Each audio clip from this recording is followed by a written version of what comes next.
A life sentence for second-degree murder has been ruled unconstitutional. Meanwhile, DraftKings isn't obligated to protect gambling addicts. If you're headed to Raystown Lake, you should know this beforehand. Plus, Philly bars can officially stay open until 4 a.m. I'm Claudia Dimuro, and you're listening to Today in PA.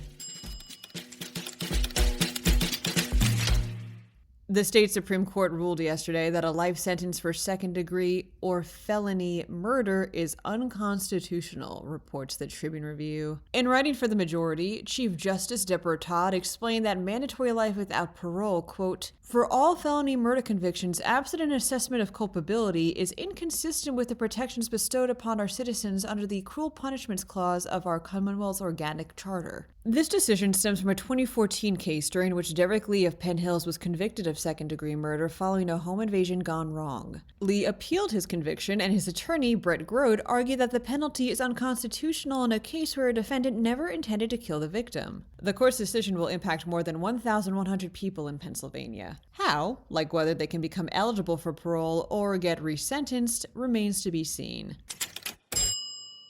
A class action lawsuit against DraftKings was proposed last April, accusing the gambling behemoth of preying on and creating addicts to dominate a Pennsylvania online gambling market that reportedly drew over $2 billion in revenue the year prior, reports the Center Square. You might remember this lawsuit being brought up by this podcast before. DraftKings allegedly uses data to make profiles of gamblers, then markets to them to maximize how much money it can make off of them. Well, Judge Joseph Leeson Jr. of the Philadelphia Federal Court has tossed this lawsuit out, pointing out that, quote, the court previously found that casinos have no duty toward compulsive gamblers. Leeson also said there was no real viable legal action within the case to bring it to fruition. He added, quote, whether to create a duty of care for online sportsbooks to design their interfaces to prevent plaintiffs from gambling compulsively is best left to the Pennsylvania General Assembly.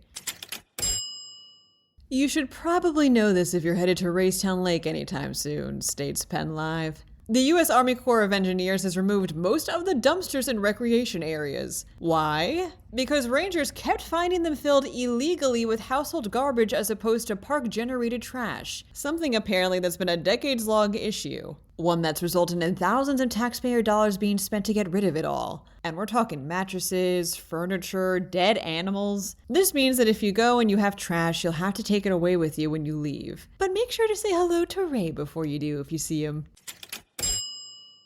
Philadelphia bars now have the option to stay open until 4 a.m. this summer during the World Cup, says Philly Voice. Well, it's pretty much in the bag. A bill that would make this so just flew through the House on Wednesday, and Governor Josh Shapiro fully intends to sign it, according to a spokesperson. Any bar that wants to get in on this has to submit an application with a $500 fee for a permit. This will give them the ability to stay open with extended hours for 40 days, specifically from June 11th through July 20th. People in the industry think bars will be able to make serious bank with this, with all the tourist action happening during the summer. The last time this happened was the Democratic National Convention in 2016. To my Philly listeners, how do you feel about this? Let me know in the comments or at todayinpa@PennLive.com.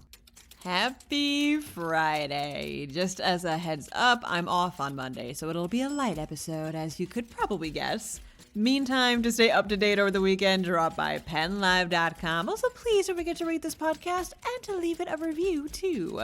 Thanks ahead of time, and as always, thanks for sticking with us. I'm Claudia Dimuro, and see you Tuesday for another episode of Today in PA.